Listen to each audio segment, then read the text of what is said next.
इतनी रेवड़ी, पानी दे दो, बिजली दे दो, खाना दे दो और पैसा दे दो, शराब दे दो, किया, खूब वोट दिया।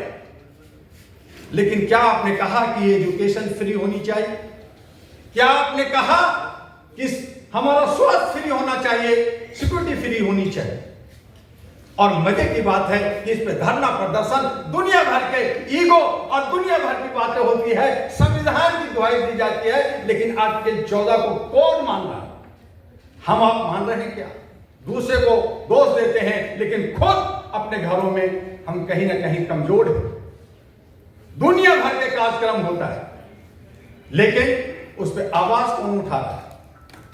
आज जरूरत इस बात का है कि जहां दलित शोषित को आगे बढ़ाने की बात है, तो सबसे पहले जो बहुत सारे राजनीतिक भी बैठे और बोल के गए, और पार्लियामेंट भी चल रहा है,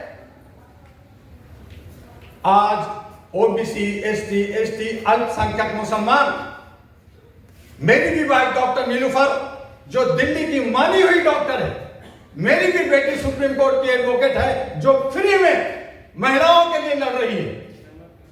मेरा एक बेटा डॉक्टर कर रहा है। मैं भी एक छोटे परिवार से आया, 7 भाई, सभी ग्रेजुएट और पोस्ट ग्रेजुएट है। मैं खुद 1987 में इसी व्यवस्था की वजह से, क्यों और कैसे, वो बात का विषय है, लंबा हो जाएगा। जैसा अनिल साहब ने कहा, मैं उस पर बात नहीं करूंगा। मैंने आईएएस छोड़ा, मैंने सीए किया। मैं भी सोचता था कि बहुत बड़ा व्यापारी बन जाऊंगा, अडानी अंबानी बन जाऊंगा, उनके एडवाइस भी किया। फिर लॉ किया। मैंने कहा यहां झूठ बोलने का दुकान चलता है, मैंने प्रैक्टिस नहीं किया, लेकिन मैंने जुडिशियल को पूरा योगदान दिया। मैं उसकी बखान नहीं किया, लेकिन जब कहीं बुलाते हैं साथी, मैं यहां बुलाया गया तो आया, और वहां पे जब भेदभाव देखता हूं तो मेरे सीने में जो है एक कसक होती है।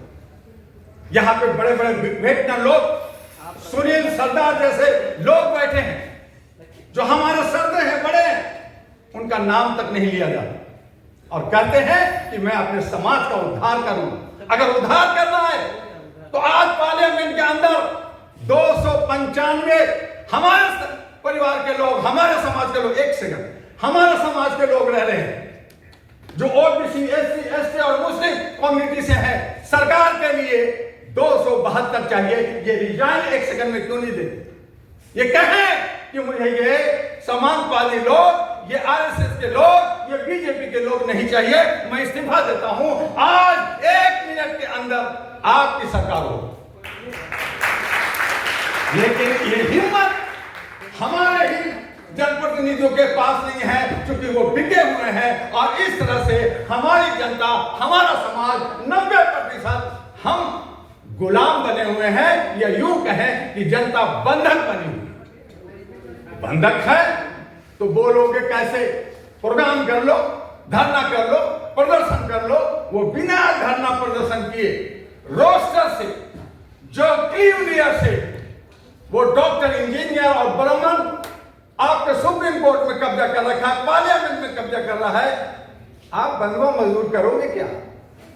चीखते रहो, चिल्लाते रहो, पकौड़े खाओ, चाय पियो, थोड़ा 100-200 रुपया का कंट्रीब्यूशन करके प्रोग्राम करते रहो।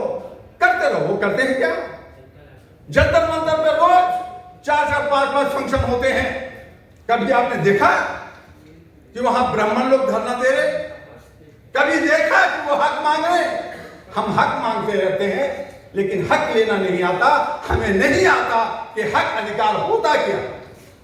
और वो इसलिए कि आज जैसा कि एक साथी ने और हमारे प्रोफेसर रतन जी ने कहा कि एजुकेशन और शिक्षा को इतना महंगा कर दिया गया है कि आज अगर डॉक्टर बनना है तो आपके पास 1 करोड़ से 1.5 करोड़ रुपया होना चाहिए।